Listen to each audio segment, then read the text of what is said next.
this channel, and we are only talking about football. Sorry for that, for going out. That is the problem of internet here. So we only talk about football here, and let us talk about. We were talking about Eberechi Eze, and oh my God, if ever manage to go to if he manages to go to Manchester,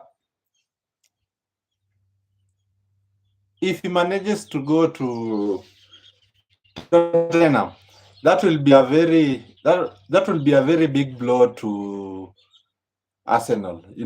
I was watching I was watching Sir Robbie. I don't know if you know him. Do you know Robbie? Robbie of AFTV, Arsenal Fan TV. He was saying that this thing has really gutted him because he really wanted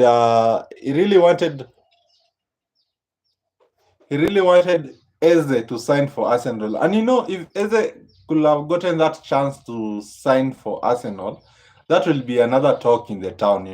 They will have disturbed us this season in a way that we could not even believe. If you put there Eze, Declan Rice, and that Zubimendi, Odegaard, oh my God, you have finished it, all right? Uh, by the way, what do you think of the game that we played against Arsenal? What do you think of that game? Honestly, I think Arsenal is overrated. First and foremost. The second thing, I think Arsenal really need to think of what they are doing in the Premier League right now. Right now, that combination of Mbemo, Cunha, oh my God, lethal, lethal. I'm telling you, let us wait and watch how this team is going to play this season. I'm sensing something good. And follow, because if you are coming in, can you follow so that we can continue talking about football? That midfield is done. We need a midfielder ASAP as fast as possible, or we are done. If not a midfielder, we also need a goalkeeper. And that is the thing that is worrying me. In the transfer market, I'm not seeing anybody who is talking about Ella. How are you? So in the Premier League, I'm not seeing, or in Manchester United to be specific, I'm not seeing anyone talking about the issues that we have right now. Manchester City is going to hi gaming gods. I said hi. Okay, hi. We are talking about football here. What do you think of the game that we played, Arsenal versus Manchester United, the opener of the season? So, as I was saying, I was saying that nobody is talking about what is crucial to Manchester United. We need that midfield. That midfield need to be sorted. I think Fabrizio Romano said that we need Adam Wharton, or they are eyeing Adam Wharton, they are eyeing Carlos Baleba of Brighton. But I mean, do you like football? Yes, I love football. That's why I'm talking about football. What are you? Thank you for asking me that question. Of course, we love football. That's why we talk about football. So I was talking about the midfield situation. The midfield of Casemiro, Maino, and Ugarte, I think that is not the midfield for us. Because Casemiro, first thing, the legs are not there. He's getting old. He's a superb player. Don't get me there. Don't say that I'm wrong. He's a superb player, and we need players like that. He plays with the heart. He doesn't complain. Get Ganata out of our club. We don't need people like that who speak evil things about our club, right? You're new in football. Welcome. You join Manchester United. This is the best team in the Premier League right now. So nobody should tell you any other thing. This is the best team in the Premier League. So Carlos Baleba, if we add Carlos Baleba in our Premier League in the midfield, I mean, we only need just one. Can you subscribe when you come in? Can you subscribe? We only need one midfielder and one goalkeeper. Do you know that? We only need a midfielder and a goalkeeper. Not, we are completely done. You know, if Maino gets an assist or gets a midfielder who's experienced, one of the greatest midfielder ever to see, you just watch. I think Manchester United are really sleeping on this talent. We need that midfielder. Above all, the keepers. I don't know what is wrong with this team. I don't know. Manchester City is going there in the market, knocking doors, giving out money offers and everything, but we are staying as if we don't have a problem. That's the main problem in Manchester United. Why are we staying as if we don't have a problem? We really have a big problem in Manchester United, and that problem is the goalkeepers. Manchester City is going for Donnarumma. We need to go for him. Even if we don't get a midfield and we get Donnarumma, we are done. I'm telling you that you're not going to score. Did you see that goal that he defended against? I think it was in the Champions League. Did you see what he did, or you're just hearing me talking? The way he stopped that Odegaard's shot, nobody could have believed. I mean, PSG, I don't know what's wrong with them. They have a tendency of throwing out their best players. The same thing that happened to Mbappe, same thing that happened to Neymar, the same thing that now they are doing to Gianluigi Donnarumma. They are throwing him out. All right? PSG has not have a good history with their legends. I think PSG should just re-strategize and let them give us this player, because what else? What else? Let Donnarumma come to the Premier League, especially come to Manchester United. No, there's no other bigger team than that team. All right, join Manchester United. So let us move away from that and let us talk about Fantasy Premier League. I mean, this thing will be the end of me. Fantasy Premier League. I played that game last week. I had Raya in goal, Kakes, Vardiol, Frimpong, and Enuri. All right, those four. I don't know how much points they gave me, but in total, I got an amount of almost 64 points, right? It's not bad. That's an average here in my country, Kenya. That's an average, right? So, Fantasy Premier League has really, I mean, is this thing even worth it playing? I mean, you don't get anything, you don't get money from it. I mean, you don't get support, subscribers, or anything. Is it worth playing Fantasy Premier League? Really? Is it? Is it really worth it? For me, it is not really worth it to play that game. Hmm? So in my forward, I've got I had Welbeck. My main reason for putting Welbeck there, it is because João Pedro had already left Brighton, and I knew the next man that they will put there is Welbeck. That's why I put Welbeck in my striking position. But shock on me, I did not manage to he managed to get me or to give me the points that I deserve. All right.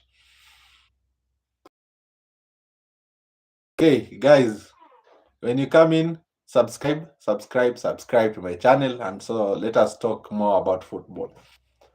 I think what is going on about Isak is quite relatable to what is going on in Manchester United. You tell me the issue of Sancho, Anthony, and Garnacho. All right. This issue of Isak is now developing to almost that story. All right. Can you subscribe to my channel if you are coming in as a new subscriber? And thank you for coming in. So I'm talking about the issue of Isak, which is being overlooked and it is being propagated to the highest level that it's not supposed to be. It is simple. Football has a picking order, all right? There's the bigger clubs and the smaller clubs. Newcastle, you're not a bigger club. And when a bigger club comes knocking, obviously, it is clear you have to answer that knock or answer that call. You see, for example, Brentford is a smaller club to Newcastle, all right? Now you can have that power of maybe having players from that place, all right? For example, if and this is a big if you think Newcastle is a bigger club, then they should have already signed players. I mean, they went for Oketike, Liverpool went for him also, and they got him. They went for Sesko, Manchester United, despite finishing at number 15, despite us finishing in number 15, we still we still managed to sign Sesko. We still managed to sign Bemo. We still managed to sign Cunha. Hmm? Now tell me who's the bigger club. Newcastle in this Isak situation, they should just do this, all right? Give the player what he wants. I know Isak has already signed a 6-year contract, yeah, and you're not meant to. You don't want to break that I think relationship, yeah. But the only thing you can do in this situation is just sell that player, get that money, go to the transfer window before the transfer window closes, and get another striker. I mean, Wisa wants to join Newcastle. What else will you do?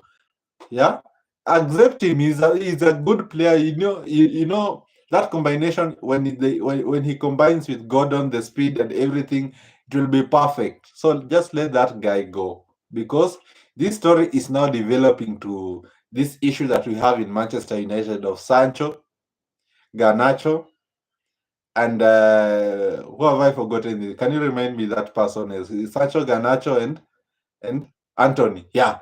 So Sancho, Garnacho, and Anthony. This issue of Isak is almost developing to that kind of situation. Why?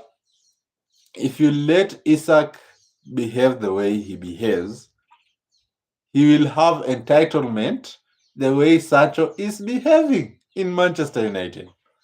The only reasonable thing that this team can do is sell that player as fast as possible. He will spoil the others. I'm telling you.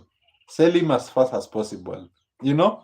So Manchester United went for Sesko, they got Sesko. Newcastle went for Eke, they did not get him. So I think what are your thoughts on who will win the Ballon d'Or? What are your thoughts on who will win the Ballon d'Or? Or yeah, between between Dembele, right? We have this youngster between Dembele, Lamine Yamal, and Rafinha. Whom do you think will win this? But I usually think this thing is it is planned in some way, because you cannot tell me that Ronaldo versus Messi, it was fair. There was some time where, in fact, the 2021 or the one Lewandowski was supposed, the Ballon d'Or Lewandowski was supposed to win. Tell me if that was fair, Messi winning that. So in this ranking of Ballon d'Or of having Dembele, having Lamine Yamal, and having Rafinha, as for me, clearly you just know who's supposed to win that thing, right? Lamine Yamal did his best, but he has only won La Liga. The next thing that he has won, I think they played against Portugal, and my God, Cristiano Ronaldo showed him that uh, that there are other bigger players than him. So Lamine Yamal, count him out, all right, in the Ballon d'Or race. Rafinha, same as Lamine Yamal. You know, you cannot compare him to Dembele. Dembele has won there a quadruple. All right, he won the Champions League. He has won his the league. League on. Yeah, they have already won that. I mean, he has taken his team, apart from being injury prone, almost half of the season. He managed to come back, take PSG to the finals of Champions League. You think that is easy? I mean, that goal that he scored against Arsenal was something else. If you think Dembele doesn't deserve this Ballon d'Or, then I you cannot even. convince me any other thing. Hey, if you are coming in, can you subscribe and follow? So, as I was saying, uh, let us talk very fast about the rankings of. Do you remember? Do you remember the prime time when football was football? Hmm? When you could sit down here and you knew that there's going to be drama. You knew that drama is going to happen in this game. Real Madrid versus Barcelona at the time when Ronaldo was there. You just knew Sergio Ramos was going to break somebody's leg. You just knew that was going to happen, and you cannot tell me anything. I mean, I was young at that time, but I used to look up for those games. I used to go to my local areas where we usually watch football and go and watch those games. I mean, Prime Ronaldo is something else. Prime Messi was something else. I mean, these two footballers gave us one of the best games ever. I mean, if you if you're a lover of football and you compare, these guys have really brainwashed us. Scoring 60, 70 goals a season. Now you see here, you come here, now you are seeing players scoring 20 goals and they are clapping for themselves. I mean, they really put the bar high. All right, that's only what I'm trying to say. These are not normal human beings, because you cannot tell me a season goes by you scored more than 70 goals, Ronaldo. A season goes on, a season has already finished, you scored more than 80 goals, Ronaldo, Messi. I mean, those are the prime time of football. You cannot tell me anything else. Let us talk about, apart from that, let us talk about the Liverpool team. I mean, can you comment there? What do you think Liverpool right now is? Liverpool, Man City, Chelsea, Newcastle, Brentford, Leeds, Sunderland. I mean, Sunderland imekuja na mbaya bana. I mean, of all the teams, Sunderland is the one that is showing the right direction in the Premier League. If you look closely, them scoring 3 goals against West Ham, the West Ham that we drew with, and the West Ham that beat us last season. Okay, we will see what will happen in that game. Okay, Sunderland, Leeds, we are watching you. Leeds, by the way, Leeds versus Everton. Leeds was the most deserving team. I'm telling you. Leeds versus Everton. Leeds was the most deserving team. Can you subscribe? Compared to any other team, Leeds was the most deserving team to win. I know that. Let us talk about this controversial decision. When you watched that game, Leeds versus Everton, the penalty that was given out for Everton, is it fair? Is it fair? Because let us go back to Liverpool versus Bournemouth game, right? And you saw that guy. I've forgotten his name, but he caught that the same situation, and the referee said that the ball was on a natural position. Really? Then come to Everton. They are saying that the ball or the hand was not in a natural position, hence the penalty was given. Compared to the Bournemouth one, I mean, this thing should be studied. Let us go back to our game, Manchester United versus Arsenal. That Saliba's tackle, I don't know. I don't know why the referee did not give out a penalty. Let us just be sincere. That was a well-deserving penalty for Manchester United. The contact was there. And, okay, that it was a meaning it was a meaningful touch, or that offense deserved a penalty. Tell me if it were not in the half line, if it were not a foul. Tell me, it is a foul in the middle of the field. Why is it not a foul in the penalty box? We deserved a penalty right there and then. I mean, we were robbed, but it's okay. We will come to Emirates. and we will show you things, Arsenal fans. So about Liverpool, Arsenal, Man City, Chelsea, Tottenham, and I don't know the other teams. Those are the few teams. So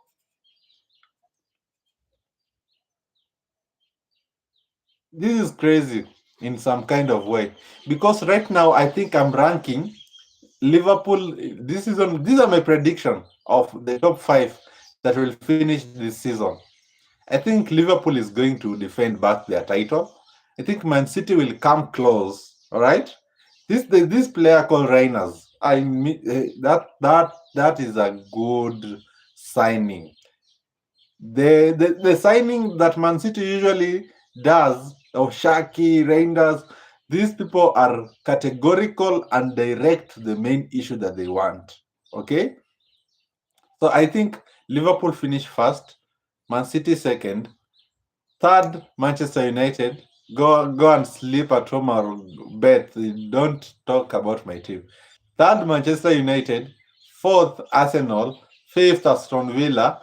And to finish it up, I think Newcastle will finish at number six, if I'm not wrong.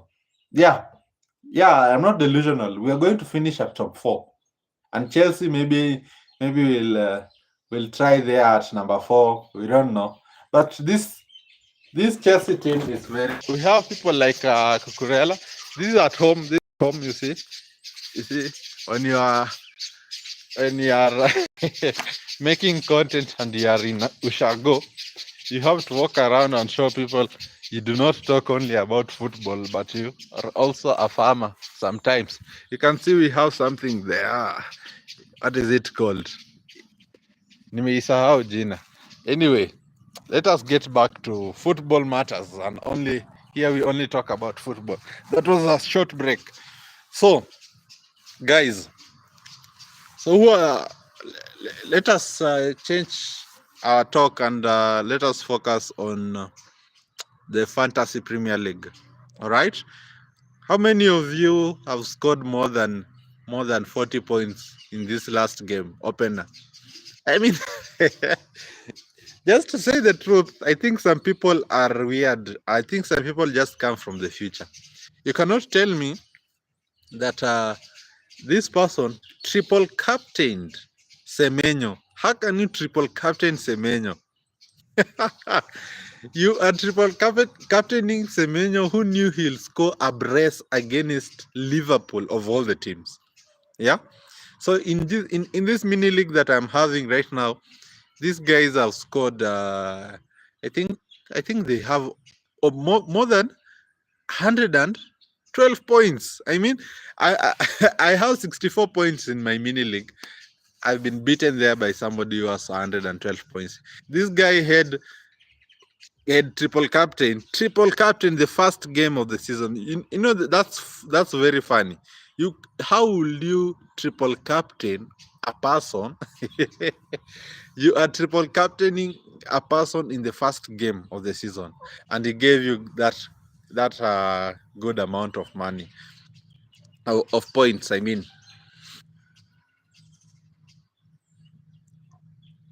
hey, if you are coming in here, can you talk? Can you talk here in the chat room? Can you talk? Can you talk about football? Liverpool. If there's a game that I'm waiting for gladly this season, it's Liverpool. Okay, these are the games that are going to be very tough this season. Liverpool versus Man City. I think that's a game to watch. Champions versus former champions. Then Liverpool versus Arsenal. All right, those are going to be tough games, but we don't know what will happen. At the same time, last season they said that Manchester United are done, but the way we have